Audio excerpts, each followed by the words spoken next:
এক বাবা সরাসরি কাঁদতে কাঁদতে ওনার কাছে বলছে, এক বাবা বলছে ওনার কাছে যে ওনার মেয়েটা আরেকটা ছেলের সাথে ভাগ্যা গেছে। ভাগ্যা চলে যাওয়ার পরে উনি তালাশ করতে করতে শেষ পর্যন্ত তাদের সন্ধান পাইছে, মামলা করছে, পুলিশের দ্বারস্থ হইছে, পুলিশের দিয়া চেষ্টা করছে মেয়েরে ওই ছেলের থেকে ছিনাই আনতে। মেয়েটা তখন বাবার কাছে একটা চিঠি পাঠাইছে, অর্থাৎ সে বুঝাইছে, বাবা তুমিও তো আমার মারে এভাবেই বাগাইয়া এনে বিয়া করছো, আমিও তো ওইটাই করেছি, আমার বেলায় মামলা দিলা কেন? এবার কি জবাব? এবার কি জবাব? আমি অনুরোধ করছি, অতএব দয়া করে আমরা প্রত্যেকে, প্রিয় সন্তান আমার, ছেলেরা আমার, বাবারা আমার, দুনিয়াবি অর্থ বিত্ত সম্পদ, দুনিয়াবি একটু ভালো আছি আমরা, টাকা পয়সা, বাপ বিদেশ, ভাই বিদেশ, স্বামী বিদেশ, বাড়িঘর বিল্ডিং দালান আছে, একটু শরীর ফিটফাট ভালো চলতেছি, খাইতেছি, ঘুমাইতেছি, এর দ্বারা কেউ ভাবার সুযোগ নাই যে আমার আল্লাহ আমার উপরে অনেক দয়া করছে, খুশি, আমার উপরে রাজি, তাহলে আমার এত ভালো ভালো খাবার কা? ওই যে ওই দেখেন ওই অসভ্য মোবাইল ধরে রাখছে, দেখছেন কিছু গাদ্দার এমন, মানে নিষেধ করবেন সে শুনবে না, কারণ জীবনটাই তার মোবাইলের সাথে গাঁথা। সে পৃথিবীতে আসছেই মোবাইল টিপতে, তার রাত ভোর হয় মোবাইলে, তার ঘুম ভাঙে মোবাইল। অগণিত ছেলে জীবনের শেষ আমল, নবীজি বলছে ইন্নামাল আমালু বিল খাওয়াতিম, মানুষের শেষ আমলের ভিত্তিতে আখিরাত। শেষ সর্বশেষ ঘুমের আগে শেষ আমলটা হলো মোবাইলটা শেষ দেখা এটা ছুঁইছে লগে, এটা চাইতে চাইতে চাইতে চাইতে চাইতে মনের অজান্তে কখন যেন ঘুম চলে আসছে, আবার ঘুম থেকে উঠে সর্বপ্রথম বালিশের লগে হাতাইয়া হাত দিয়া চাইছে কি আছে কিনা, তাইলে ঘুমাইতে ঘুমাইতে মোবাইল, জাগতে জাগতে কি। হায় যুবক, এ কেমন রাত শেষ হলো, এ কেমন দিন শুরু হলো, এ কেমন দিন শুরু। মোমেনের রাত শেষ হওয়ার কথা সেজদায়, মোমেনের দিন শুরু হওয়ার কথা সেজদায়। মোমেনের রাত শেষ হবে, মোমেন ঘুম যাবে আল্লাহুম্মা বিসমিকা আমুতু ওয়া আহইয়া, মোমেন ঘুম থেকে জেগে বলবে আলহামদুলিল্লাহিল্লাযী আহইয়ানা বা'দা মা আমাতানা ওয়া ইলাইহিন নুশুর। ঘুমাইতেও বলবে মালিক আপনার নাম, ঘুম থেকে জেগেই বলবে মালিক আপনার নাম। কথা তো ছিল। তো চলেন আমি এই কথাটা বুঝাইতে চাচ্ছি যে মূলত এখানে আমি কোরআনুল কারীমের 18 নম্বর পারা 23 নম্বর সূরা, সূরাটার নাম সূরায়ে মুমিনুন। এই সূরার 6টি আয়াত 57, 58, 59, 60, 61, 62 এই 6টি আয়াত ছোট ছোট তেলাওয়াত করেছি, খুব লম্বা তাফসীর করার উদ্দেশ্যে না, সংক্ষেপে এই 6টা আয়াত থেকে আমি সামান্য একটু কথা আরজ করতে চাই, আর অল্প একটু সময় আল্লাহ আমাদেরকে তৌফিক দান করেন। আসলে আমার ওয়াজের টাইম এখানে চলে গেছে অনেক আগে, আমি আসছি দেরিতে, আমারই দুর্ভাগ্য। তো এখানে এই 6টা আয়াত বুঝবার আগে আগের 2টা আয়াত মানে 55, 56 এই 2টা আয়াত একটা কথা আল্লাহ বলছে, এটা বলে পরের কথাগুলো আল্লাহ পেশ করছে বুঝাইবার জন্য। আল্লাহ তাআলা বলেন আগের 2টা আয়াত শোনেন, মানে 55, 56 শুনতে হবে বুঝার জন্য, যেটা বলেছি এখন। আল্লাহ বলেন আয়াহসাবুনা আন্নামা নুমিদ্দুহুম বিহি মিন মালিন ওয়া বানিন নুসারিউ লাহুম ফিল খায়রাত বাল লা ইয়াশউরুন। আল্লাহ তাআলা বলেন এই মানুষগুলো কি এই ভাবতেছে যে আমি যে তাদেরকে দুনিয়াতে সম্পদ এবং সন্তানাদি দিছি, টাকা পয়সা অর্থবিত্ত জি ফুট নায়নাত করে দিছি, এগুলা লইয়া খাইতেছে পড়তেছে, এগুলো নিয়েই তৃপ্ত হয়ে আছে, আর এই কথা মনে করে ভাবতেছে যে নুসারিউ লাহুম ফিল খায়রাত, আমি আল্লাহ তাদের প্রতি কল্যাণের দিকে তাদেরকে আগায়া দিছি, তাফসীরের মধ্যে লিখছে আমি তাদের প্রতি সন্তুষ্ট হয়ে আছি। তারা কি এই মনে করতেছে এই কারণে যে আল্লাহ আমার প্রতি সন্তুষ্ট, আল্লাহর দয়ায়, আল্লাহর রহমতে, 10 জনের দোয়ায়, আল্লাহর রহমতে খাইয়া পইড়া ঘরে, দালানে, বিল্ডিংয়ে, সোফায়, ফার্নিচারে, দেশে বিদেশে মিল্লা ফেলে মালটায় সায়ে বনে বিরিয়ে আল্লাহর রহমতে হুজুর দোয়া করেন খাস কইরা আমনগো দোয়ায় আমরা ভালো আছি। আমি তাহলে খাস করে আর কি দোয়া করতাম? আগের চাইতে যাতে বিড়ির পরিমাণ বাড়ে, আগের চাইতে যাতে বন, আগে তো বন খাইতেন একটা, খাস দোয়া করি বন যাতে এক বসায় খাইতেন পারেন 10টা।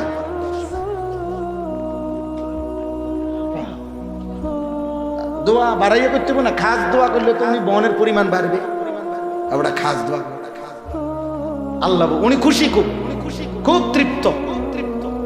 উনি ভাবতেছেন আল্লাহ আমারে অনেক দিছে, আল্লাহ আমার উপরে খুব খুশি। নাইলে অল্প দিনে আল্লাহর রহমতে 3 তলা বিল্ডিং এর কাম শেষ করে লাইছি।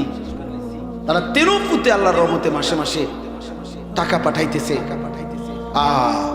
এ আল্লাহ বলেন মানুষগুলো ভেবেছে আমি যে তাদেরকে কিছু সম্পদ আর সন্তানাদি জিফুত নায়নাত করে দিছি, এই কারণে আমি তাদের উপরে কল্যাণ করছি, সন্তুষ্ট হয়ে গেছি। বাল্লা ইয়াশউরুন, আল্লাহ বলে না, বরং তারা বুঝে নাই, তারা বুঝে নাই, তারা বুঝে নাই, তারা বুঝে নাই যে সম্পদের মধ্যে আমার সন্তুষ্টি নয়। বাড়ি গাড়ি দুনিয়াবি এই সন্তানাদি, দুনিয়ার এই যা কিছু দিলাম, ইন্নামা আমওয়ালুকুম ওয়া আওলাদুকুম ফিতনা লা তুলহিকুম আমওয়ালুকুম ওয়ালা আওলাদুকুম আন যিকরিল্লাহ। আল্লাহ তাআলা বলেন আমি আল্লাহ তাআলা সন্তুষ্টির কারণে খুশি হয়ে স্ত্রী পুত্র জিফুত নাতি নাতনি বাড়ি গাড়ি দালান বিল্ডিং বাড়ায় দিছি। এটা যারা ভেবেছো তোমরা ভুল করেছো, তোমরা বুঝো নাই বান্দা, এটা মূলত আমার সন্তুষ্টির জন্য, এটা আমার এমনিতে ইচ্ছা। যদি সন্তুষ্টি হইতো তা আমি আল্লাহ তো তোমার চোখেই তুমি দেখো কাফের মুশরিক বেঈমানকে তো এই বিষয়গুলো দুনিয়াতে আমি তোমাদের চাইতে বেশি দিয়ে রাখছি। অর্থ, বিত্ত, সন্তান, ক্ষমতা, প্রভাব, প্রতিপত্তি, দুনিয়াবি, এগুলো বেঈমানদের বেশি না? কথা বলেন না কেন? বেশি কি না বলেন? আমার দেশের যদি আমরা এইখানে যদি আমরা যারা দাঁড়িয়ে বসে আছি, আমরা যদি প্রত্যেকেই একটা একটা 30 তলা করে বিল্ডিং করি, মনে করেন এই আমাগো 30 তলার বিল্ডিং এর কাজ যেদিন শেষ হবে সেদিন শুনবেন ইউরোপের মানুষ 200 নম্বর তলার ছাদ ঢালাই দিতে আসছে। আমনে ওদের পোস্টে আবারও চেষ্টা করিয়া আরো 170 তলা ফিসে নেমে গেছে। বুঝেন নাই কথাটা? আমরা যদি মনে করি আমি 100 কোটি টাকার অস্ত্র কিনছি, তো শুনবেন ইসরায়েল 4000 কোটি টাকার অস্ত্র কিনছে। তাইলে দুনিয়াবি ক্ষমতা, অর্থ, সম্পদ, প্রভাব, প্রতিপত্তি, আল্লাহ বলেন এটা আমার সন্তুষ্টির চিহ্ন নয় বান্দা। না তা করে বেশি দিতাম না, তোমাকে দিতাম, তোমাদেরকে দিতাম তাইলে বেশি। ওয়াদারনি ওয়াল মুকাদ্দিবিনা উলিন নি'মাতি ওয়া মাহিলহুম কালিলা। আল্লাহ বলে হে আমার মুমিন বান্দা, প্রিয় বান্দা, বেঈমান, মিথ্যাবাদী, নাফরমানদের জন্য দুনিয়াটা অল্প সময়ের জন্য আমি ছেড়ে দেব, একটু আমার একটু সুযোগ দাও। তুমি বান্দা নারাজ হইও না, তুমি চাইও আবার রাত গভীরে কাঁদা কাঁদা বইলো না যে আল্লাহ আমি আপনারে এত সেজদা করি, আমার কা ভাত তরকারি কম, আমার কা উপার্জন কম, আমার কা গদ্দুয়ার বিল্ডিং কম। বান্দা তুমি আমার এটা বইলো না, আমি তোমারে আমি ওয়াদা দিলাম, লাহুম মা ইয়াশাউনা ফিহা ওয়া লাদাইনা মাজিদ। আমি তোমারে জান্নাতে নিয়ে তুমি যা চাইবে তাও দেব। তোমার চাওয়া শেষ হলে আমি আমার নিজের কাছ থেকে কোটি কোটি আরো দেব। লাহুম মা ইয়াশাউনা ফিহা ওয়া লাদাইনা মাজিদ। আল্লাহ বলে আমার বান্দা জান্নাতে যা চাইবে তাও পাবে। শুধু তো এতটুকু না, আমার বান্দা চাইবে এটাই কি আর জানেটাই কি। ও ফলের নাম বলবে কয়টা, ও ফুলের নাম বলবে কয়টা, গোশতের নাম বলবে কয়টা, ও নয়তো জানে বলবে 20টা 10টা। আমি তো রব্বুল আলামিন জান্নাতের মধ্যে রেখেছি ইজা রাআইতা থাম্মা রাআইতা নাঈমান ওয়া মুলকান কাবীরা। আল্লাহ বলে আমার বান্দা জান্নাতের নিয়ামত দেখবে, আবার দেখবে, আবার দেখবে, আবার দেখবে, ঘুরে ঘুরে বারবার দেখবে। দেখতে দেখতে আমার বান্দা বুঝবে আল্লাহ তাকে পুরাটা নেয়ামতে ভরা এক বিশাল বড় মুলকে কাবীর, বিশাল বড় আল্লাহ তাকে এক সাম্রাজ্য দিয়ে দিয়েছে। ফেরেশতাকে জিজ্ঞেস করবে জান্নাতি বান্দা, হে ফেরেশতা আমার এই জান্নাতটা কত শতক জায়গার উপরে? ফেরেশতা বলবে বন্ধু সবচেয়ে ছোট জান্নাত তোমাকেই দেওয়া হয়েছে, আর সেটা হলো 10টা দুনিয়া বরাবর।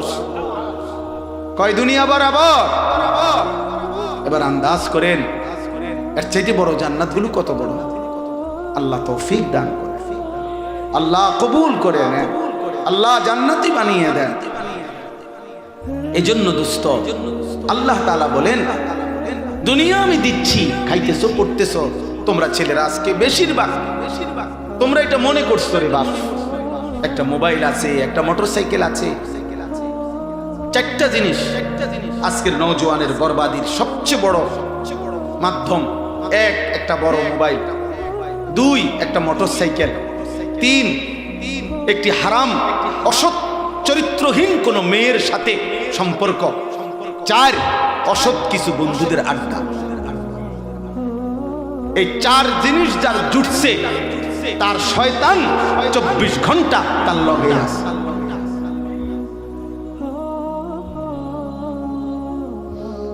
তার শয়তান তার আগুন জ্বালায় দিছে।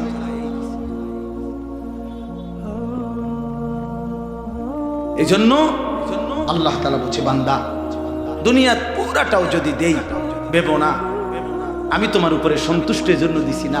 কারো উপরে সন্তুষ্ট হইলে আমি তারে দুনিয়া দেই না, আমি যার উপরে সন্তুষ্ট হই আমি তারে জান্নাত দেই। কি দেয়? আখিরাত। ওমা হাদিহিল হায়াতুদ দুনিয়া ইল্লা লাহবুম ওয়া লাইব। আল্লাহ বলেন দুনিয়া পুরাটাই তো তামাশা, খেলাধুলা, খেলনা। যারে পছন্দ করে তারে খেলনা দেয় না, আসলটা দেয় নাকি? ইন্নাদ দারাল আখিরাতা লাহিয়াল হায়াওয়ান। আল্লাহ বলেন আখিরাতের ঘর জান্নাতি হচ্ছে আসল জীবন। তুমি আইসো বান্দা, আমি রব্বুল আলামিন অফুরন্ত নিয়ামতে ভরা এক জান্নাত দিয়ে দেব। সুবহানাল্লাহ। এবার আল্লাহ বলেন অতএব আমার সন্তুষ্টি কার উপরে আমি রাজি, কার উপরে আমি সন্তুষ্ট, কাকে আমি কল্যাণের পথে চালাচ্ছি, কাকে আমি কামিয়াবির উপরে রাখছি, কে কল্যাণের পথে অগ্রগামী। আল্লাহ বলেন 4টি গুণ যার মধ্যে আছে। কয়টি গুণ বলেন না? কয়টা? 1 ইন্নাল্লাযীনা হুম মিন খাশিয়াতি রাব্বিহিম মুশফিকুন। 1 নাম্বার কলিজায়, অন্তরে, এই বুকে, এই সিনার ভিতরে সদা সর্বদা যার আল্লাহর ভয় বিরাজমান, আল্লাহ বলেন আমি তাকে সন্তুষ্টির পথেই পরিচালিত করছি। কলিজা ভরা যার মালিকের ভয়। কার ভয়? দিলে যার কার ভয়? ইন্নাল্লাযীনা হুম মিন খাশিয়াতি রাব্বিহিম মুশফিকুন। 2 নাম্বার ওয়াল্লাযীনা হুম বিআয়াতি রাব্বিহিম ইউমিনুন। 2 নাম্বার আল্লাহ বলেন আমার এই আয়াত সমূহ, আমার এই কালাম, আমার এই কোরআন, আর এই কোরআনের ব্যাখ্যা হিসাবে আমার বন্ধুর হাদিস সুন্নাহ, এগুলোর উপরে পূর্ণ যে বিশ্বাসী, পূর্ণ পালনে আগ্রহী, আমার হুকুম, আমার আদেশ, আমার নিষেধ, আমার কালাম, আমার আয়াত, আমার কোরআন, আমার শরীয়ত, আমার বিধান, এর প্রতি পূর্ণ বিশ্বাস যে রাখে, পূর্ণ আমলে যে সদা সর্বদা প্রচেষ্টারত, মনে রেখো আমি তাকে সন্তুষ্টির পথে, আমি তাকে কল্যাণের পথে, আমি তাকে খায়রের পথে, আমি তাকে জান্নাতের পথেই চালাচ্ছি। কয়টা হলো? 3 ওয়াল্লাযীনা হুম বিরাব্বিহিম লা ইউশরিকুন। আল্লাহ বলে জীবনের কোনো বেলায়, কোনো বিষয়ে, কোনো আচরণে, কোনো উচ্চারণে, কোনো বিশ্বাসে, কোনো কিছুতে যে এক জাররা শিরিক করে না, না উলুহিয়াতের মধ্যে শিরিক করে, না রুবুবিয়াতের মধ্যে শিরিক করে, না জাত ও সিফাতের মধ্যে শিরিক করে, না ইবাদতের লৌকিকতার মধ্যে শিরিক করে, কোনো কিছুতে এক কথা যার মধ্যে শিরিক নাই, শিরিক মুক্ত যার জীবন, সে আমার সন্তুষ্টির উপরে পরিচালিত জীবন। কয়টা হলো? এক, কলিজা যার, কার ভয়ে কম্পমান। দুই, সর্বদাই যে মেনে চলে কার বিধান। তিন, যে করে না কোনো অবস্থাতেই কি শিরক। সুবহানাল্লাহ। চার, ওয়াল্লাযীনা ইউতুনা মা আতাউ, আল্লাহ বলেন আমার বান্দাকে যা কিছু দিছি, শরীর, স্বাস্থ্য, জীবন, যৌবন, অর্থ, সম্পদ, স্ত্রী, সন্তান, সম্মান, মর্যাদা, সুনাম, সুখ্যাতি, আয়, রোজগার, যা দিলাম আমি তাকে, সে সবটাই আমি আল্লাহর পথে ব্যয় করি। আমার হক তাও আদায় করে, বান্দার হক তাও আদায় করে। নিজেও সেজদা করে, স্ত্রীকেও সেজদার উপরে রাখে, ছেলে মেয়েকেও সেজদার উপরে রাখতে চেষ্টা করে, নিজেও হালাল খায়, ঘরওয়ালাদেরকেও হালালের উপরে রাখে।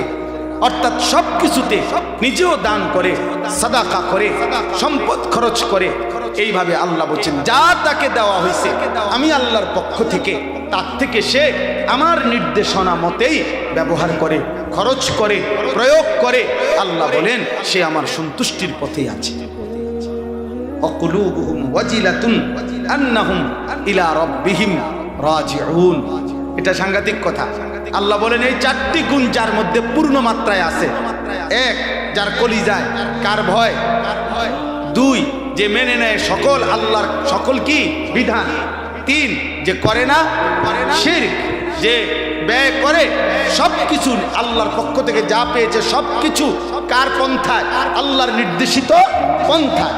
এই সব ঠিকঠাক মতো ওযু, নামাজ, জিকির, তেলাওয়াত, দান, সাদাকা, হালাল হারাম মেনে চলা, পুরাটা জীবন আল্লাহর হুকুমের উপরে রাসূলের তরিকায় চলার পরেও আল্লাহ বলেন ওয়াকুলুবুহুম ওয়াজিলাতুন আন্নাহুম ইলা রাব্বিহিম রাজিউন। সব সময় সেই বান্দা ভয়ে ভয়ে থাকে, ভয়ে ভয়ে থাকে আমারে আল্লাহর কাছে দাঁড়াইতে হবে, আমারে হাসরের ময়দানে ফিরতে হবে, মহান মালিকের সামনে যেতে হবে। হায় না জানে তিনি কবুল করে কিনা, তিনি গ্রহণ করে কিনা। আমার সেজদা, আমার জিকির, আমার বন্দেগী, আমার ইবাদত যদি আল্লাহ ছুড়ে মারে তাহলে তো আমার আর মুক্তি হবে। অহংকার করে, অহংকার করে, বরং ইবাদত আমল করিও আবার কি করে ভয়ে ভয়ে ভয়ে ভয়ে অহংকার করে। তাহাজ্জুদ তো পড়ি আজ 15-20 দিন, আর তো মনে হয় না কেউ পড়ে না, আর কেউ পড়ে না।